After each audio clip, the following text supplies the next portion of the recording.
the reason they selected Novoville is following a competition, which is the CIFTEC program, which they took part in. But the reason why they brought up this challenge of tenement maintenance in the first place is that back in the day, the council used to take quite an active role in looking after tenements in the city with this old system called statutory notices. Yeah.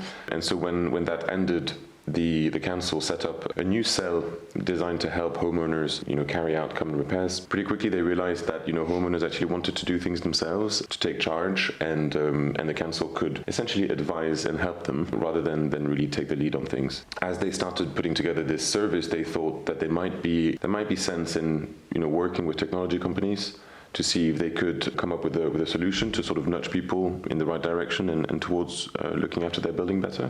They heard about the CIFTEC program, which is this Scottish government accelerator.